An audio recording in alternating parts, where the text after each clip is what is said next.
Sokol.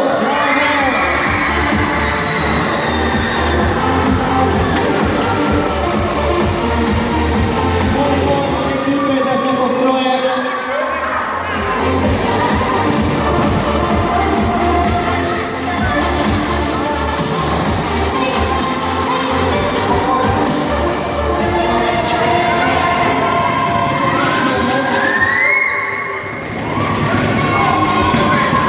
Velike čestitke i jednoj i drugoj ekipi, bio ovo zaista lijepi meč, posebno finale, ali pobjednici, Srpski Sokol!